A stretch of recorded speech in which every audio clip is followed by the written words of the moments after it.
राधे प्यारे भक्तों, मन में हमेशा अच्छे विचार कैसे रखें, बस ये 10 काम कर लो। भजन प्रेमियों, हम सब चाहते हैं कि हमारा मन शांत रहे, निर्मल रहे, हमेशा अच्छे विचार आए, हम दूसरों के लिए शुभ सोचें, हमारे मन में प्रेम, करुणा, भक्ति और भगवान के प्रति लगाव बना रहे। पर सज्जनों, ऐसा होता कहाँ है? कभी कभी मन शांत रहता है तो कभी बिना कारण ही उदासी छा जाती है, कभी प्रेम आता है तो कभी ईर्ष्या का भाव, कभी किसी की सफलता देखकर अच्छा लगता है तो कभी भीतर से जलन उठने लगती है। आखिर ऐसा क्यों? क्या भगवान ने मन ऐसा बनाया है? नहीं भक्तों, भगवान ने मन को निर्मल बनाया है, पर हमने उसे संसार की धूल में लिपटा दिया है। संबंध जीवन की सच्चाई से हर मनुष्य इस बात से जूझ रहा है, मेरा मन ठीक नहीं रहता, मुझे शांति नहीं मिलती, हर वक्त कुछ न कुछ सोचता ही रहता हूं। और यही सोच, यही उलझन हमें भगवान से दूर करती है। हम मंदिर जाते हैं, जप करते हैं, भजन सुनते हैं, पर भीतर की गंदगी बनी रहती है, क्योंकि हमने बाहर को सुधारने की कोशिश की पर भीतर को नहीं छुआ। प्यारे भक्तों, अगर हम मन को समझ ले तो जीवन ही बदल जाए। मन को जीतना किसी पर्वत चढ़ने से कठिन नहीं, अगर हम उसका स्रोत पहचान ले। भगवान ने कहा, मन एव मनुष्याणा कारणम बंध मोक्षयो। मन ही बंधन का कारण है और मन ही मुक्ति का भी कारण है। अब प्रश्न है, मन को कैसे शुद्ध करें, कैसे रखें मन में हमेशा अच्छे विचार? सज्जनों, इसका उत्तर बहुत सरल है। मन में जो भाव उठते हैं वे यूं ही नहीं उठते, उनके पीछे कुछ कारण हैं, और अगर हम उन कारणों को ठीक कर लें तो मन अपने आप शुद्ध हो जाएगा। संत कहते हैं, मन की वृत्ति जैसी बनती है वैसा ही हमारा चिंतन और फिर हमारा जीवन बन जाता है। इसलिए आज हम जानेंगे वो 10 काम जो अगर हम कर लें तो मन में हमेशा दिव्य विचार ही रहेंगे। पहला स्थान, प्यारे भक्तों, मन की शुद्धि की शुरुआत होती है स्थान से। जहां आप रहते हैं, बैठते हैं, जाते हैं, वही आपकी वृत्ति को बनाता है या बिगाड़ता है। अगर आप मंदिर में बैठेंगे, सत्संग में बैठेंगे, किसी साधक के सानिध्य में बैठेंगे तो भीतर भक्ति की भावना उठेगी। पर यदि आप मदिरालय, बाजार या बुरे संग में बैठेंगे तो तमोगुण अपने आप बढ़ने लगेगा। स्थान केवल भौतिक जगह नहीं, मन का वातावरण भी है। अगर घर में कलह, क्रोध, टीवी का शोर या बुरे शब्दों की गूंज है तो मन कभी शांत नहीं रहेगा। इसलिए भक्तों, स्थान को पवित्र बनाइए, जहां बैठे वहां हरि नाम गूंजे, भगवान का स्मरण हो तो वह स्थान तीर्थ बन जाता है। दूसरा, अन्न। सुनो प्रेमी आत्माओं, अन्न केवल पेट नहीं भरता, वह हमारी चेतना भी बनाता है। जैसा अन्न वैसी बुद्धि, ये कोई कहावत नहीं, साक्षात सत्य है। अगर अन्न अधर्म से कमाया गया है, किसी का हक मारकर कमाया गया है, तो वह अन्न मन में अशांति पैदा करेगा। अगर भोजन पकाते समय विकारों का चिंतन हुआ तो वह विकार अन्न में प्रवेश कर जाएगा। महात्मा उड़िया बाबा जी महाराज का प्रसंग बड़ा प्रसिद्ध है। एक बार किसी धनवान ने बाबा जी और उनके शिष्यों को भोजन कराया। रात में सभी साधक बेचैन हो गए, किसी को बुरा स्वप्न आया, किसी का मन विचलित हो गया। बाबा ने कहा, ये अन्न दोष है। जब भोजन बनाने वाले से पूछा गया तो उसने कहा, महाराज, मैं भोजन बनाते समय संतान की इच्छा कर रहा था। बाबा बोले, तुम्हारे काम भाव से बना अन्न संतों के संयम को भी दूषित कर गया। अन्न मनुष्य की बुद्धि को सीधा प्रभावित करता है। इसलिए भक्तों, अन्न शुद्ध रखो, ईश्वर को अर्पण करके ही भोजन करो।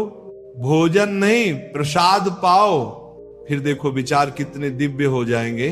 तीसरा जल, जल हमारे शरीर का ही नहीं, हमारे मन का भी आधार है। पहले लोग गंगा जल, कुएं या सरोवर का जल पीते थे। वह जल केवल तृषा नहीं मिटाता था, वह चेतना को निर्मल बनाता था। अब जल बोतलों में बिक रहा है, कहां भरा गया, कौन सा स्रोत है, कोई नहीं जानता। भक्तों, शुद्ध जल का अर्थ केवल भौतिक स्वच्छता नहीं बल्कि भावनात्मक पवित्रता भी है। जब आप श्रद्धा से जल पीते हैं तो वह अमृत बन जाता है। इसलिए जल को भी प्रसाद मानो। गंगा जल हो या साधारण जल, पीने से पहले एक बार नाम लो, जय श्री राधे, तो वह जल भी पवित्र हो जाएगा। चौथा, परिवार और संग।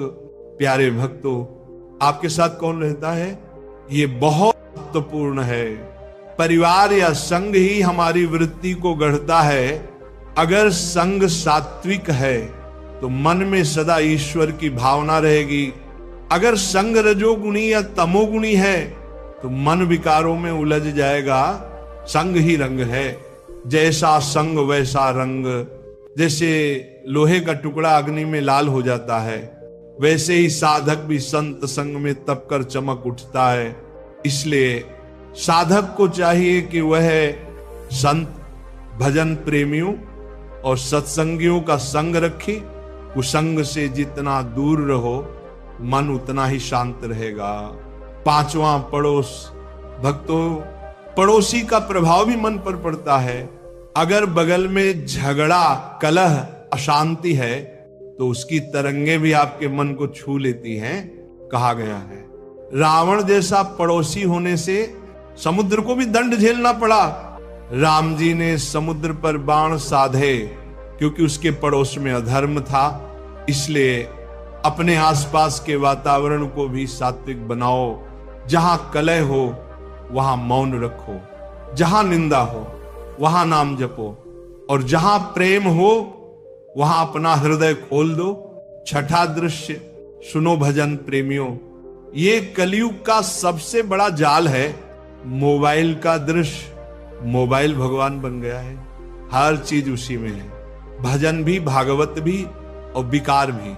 अब चुनाव हमारा है, हम किसे देखते हैं। जो दृश्य तुम देखते हो वही तुम्हारे विचार बन जाते हैं। गलत दृश्य देखने से मन बावरा हो जाता है और अच्छे दृश्य देखने से मन ईश्वर में। इसलिए महाराज कहते हैं, अगर तुम्हारा मन चंचल है तो बड़ा मोबाइल मत रखो, छोटा रखो। बस सत्संग सुनो, नाम जपो, बाकी सब छोड़ दो। दृश्य में बहुत शक्ति है, ये तुम्हें ऊपर भी उठा सकता है और नीचे भी गिरा सकता है। जो साधक दृश्य पर नियंत्रण कर लेता है वह मन पर भी विजय पा लेता है। सातवां, साहित्य। भक्तों, हम क्या पढ़ते हैं, क्या सुनते हैं, वही मन में विचार बनकर आता है। अगर तुम भक्ति वाणी सुनते हो, सत्संग पढ़ते हो तो मन पवित्र रहेगा। पर अगर तुम गंदी बातें, आलोचना या व्यर्थ समाचारों में समय बिताते हो तो मन दूषित हो जाएगा। संत कहते हैं, जो वाणी कानों में जाती है वह हृदय में संस्कार बन जाती है। इसीलिए अपने सुनने और पढ़ने के साधन शुद्ध रखो। सत्संग, भजन, कथा, यही मन का आहार है। मन जैसा खाएगा वैसा बनेगा।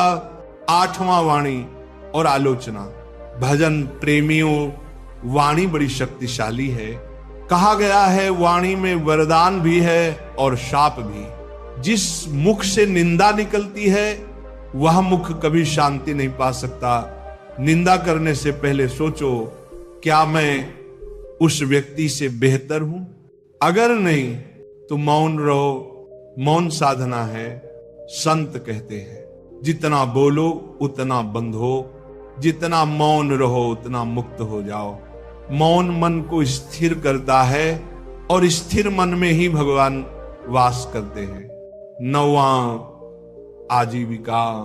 सज्जनों, धन कमाना पाप नहीं, पर अधर्म से कमाया धन मन की शांति छीन लेता है। अगर हम किसी को ठग कर, छल कर, झूठ बोलकर कमाई करेंगे तो वही धन मन में अशांति बनकर लौटेगा, क्योंकि अधर्म का अन्न, अधर्म का धन दोनों ही बुद्धि को दूषित करते हैं। भगवान कहते हैं जो कर्म धर्म से जुड़े हैं वह साधना का हिस्सा बन जाते हैं। इसलिए अपनी रोजी रोटी को भी भक्ति का हिस्सा बनाओ, ईमानदारी से कमाओ, कर्म को पूजा बना दो। फिर देखो मन में कैसी निर्मलता आती है। 10वां उपासना, और अंत में सबसे महत्वपूर्ण उपासना, उपासना के बिना मन पर नियंत्रण असंभव है। संसार का काम कभी खत्म नहीं होगा, पर जो हर दिन कुछ समय भगवान को देता है उसका मन भगवान में बसने लगता है। नाम जप करो, प्रेम से हरि नाम लो, राधे राधे या हरे कृष्ण, कोई भी नाम जो तुम्हारे हृदय को छू जाए। नाम जप से बड़ा कोई औषध नहीं। प्रेमानंद जी महाराज कहा करते हैं, जब मन बेकाबू हो तो रोकना नहीं, भटकते हुए भी भगवान का नाम लेते रहो। नाम लेते लेते मन थक जाएगा, पर नाम कभी थकता नहीं। अब सुनो प्यारे भक्तों, इन 10 बातों को अगर जीवन में उतार लोगे तो मन में स्वतः अच्छे विचार आने लगेंगे। तुम्हें अलग से सकारात्मक सोच सीखने की जरूरत नहीं पड़ेगी। तुम्हारा जीवन ही सकारात्मक बन जाएगा। मन का स्वभाव है सोचना, पर किस दिशा में सोचना है ये तुम्हारे हाथ में है। अगर मन को भगवान की ओर मोड़ दिया तो वही विचार भक्ति बन जाते हैं। अगर मन को विषयों की ओर मोड़ दिया तो वही विचार बंधन बन जाते हैं।